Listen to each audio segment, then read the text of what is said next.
Hi friends, welcome back to my channel. இன்றைக்கி நம்ம ரொம்பவுமே டேஸ்ட்டான தட்டைப்பயிறு கடையல் குழம்பு பார்க்க போகிறோம். தட்டைப்பயிரில் மசாலா குழம்பு செய்யலாம், அதுவும் நல்லாயிருக்கும். இந்த மாதிரி செஞ்சு பாருங்கள், சூப்பராக இருக்கும். ஒரு வானலில் சூடுபடுத்திட்டு கொஞ்சமாக தட்டைப்பயிரை சேர்த்து நல்லா வறுத்துக்கலாம். ஊற வைக்க டைம் இல்லை அப்படின்னா இப்படி வறுத்துட்டு சேர்த்தா கரெக்டாக வெந்துடும். ஓரளவுக்கு நல்லா பொன்னிறமாக கலர் மாறி வர அளவுக்கு வறுத்துக்கோங்க. இந்த அளவுக்கு வறுத்துட்டு அதுக்கு ஒரு குக்கரில் சேர்த்துட்டு நல்லா கழுவிக்கோங்க. கழுவிட்டு நல்ல தண்ணி சேர்த்து ஒரு 8 பல்லு பூண்டு, உங்கள் காரத்தில் பாதி அளவுக்கு பச்சை மிளகாய், நம்ம வரமிளகாய் சேர்க்க போகிறோம், அதனால் பாதி அளவுக்கு போட்டுக்கோங்க. ஒரு பெரிய சைஸ் தக்காளி சேர்த்துக்கலாம், கட் பண்ணிவிட்டு சேர்த்துக்கோங்க. இப்போது இதில் கொஞ்சமாக எண்ணெய் விட்டுக்கலாம். 1/4 ஸ்பூன் அளவுக்கு மஞ்சள் தூள் சேர்த்துக்கலாம். சேர்த்துட்டு இது எல்லாத்தையுமே நல்லா கலந்து விட்டுலாம் ஒரு டைம். ஏன்னா மஞ்சள் தூள் எண்ணெய்லாம் போட்டிருக்கோம் இல்லையா, அதனால் லைட்டாக கலந்து விட்டுட்டு விசில் மூடி போட்டு 6 விசில் விட்டு எடுத்துருந்தேன் இன்றைக்கி.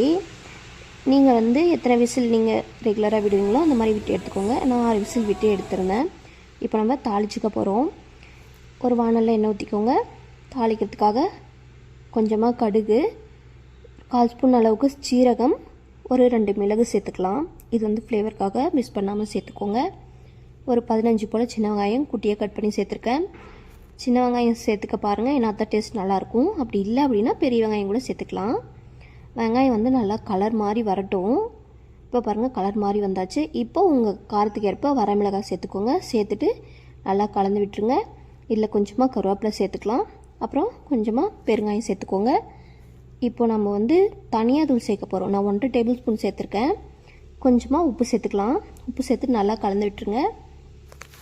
நீங்கள் வர மல்லி கூட சேர்த்துக்கலாம். என்கிட்ட இல்லை அப்படின்றதுனால நான் தூள் சேர்த்துக்கிறேன். இப்போ குக்கர் மூடி ஓப்பன் பண்ணுங்கள். சூப்பராக வெந்து வந்திருக்கு. இப்போ இந்த தண்ணி இருக்கு இல்லையா, இதை வானலில் வடிச்சிக்கலாம். ஏன்னா நம்ம அது கடைய போகிறோம். கடையும் போது தண்ணி இருந்தால் ஒழுங்காக கடைய முடியாது. அதனால் தண்ணி நல்லா வடிச்சிட்டு நல்லா கடைஞ்சி எடுத்துக்கலாம். அதை ரொம்ப நைஸாகவும் கடையக்கூடாது, இந்தளவுக்கு இருந்தால் போதும். இப்போ வானலில் இருக்க தண்ணி, இந்த பருப்பு எல்லாமே சேர்த்து நல்லா கலந்து விட்டுருங்க. நான் எனக்கு குக்கரில் தான் வச்சுக்க போகிறேன், அதனால் எல்லாத்தையுமே குக்கரில் சேர்த்துட்டேன். இப்போ பாருங்கள், லைட்டாக கொதி வருது. இப்போ டேஸ்ட் பார்த்துட்டு உப்பு கம்மியாக இருந்ததுனால உப்பு சேர்த்துக்கிறேன். நீங்கள் உங்களுக்கு தகுந்த மாதிரி சேர்த்துக்கோங்க. இப்போ பாருங்கள், நல்லாவே கொதிக்குது. இது ரொம்ப நேரம் கொதிக்கணும்னு அவசியம் இல்லை. அவ்வளோதான், ஆல்ரெடி குழம்பு ரெடி ஆகிடுச்சு. இப்போ வேறு ஒரு பாத்திரத்துக்கு மாற்றிக்கிறேன். அவ்வளோதான், ரொம்பவுமே சூப்பரான கடையல் குழம்பு ரெடி ஆகிடுச்சு. ரொம்ப டேஸ்ட்டாக இருக்கும். மசாலா பொருள் எதுவுமே இல்லாமல் அவ்வளோ சூப்பராக இருக்கும். சேனல் பிடிச்சிருந்தா சப்ஸ்கிரைப் பண்ணுங்கள். தேங்க்யூ.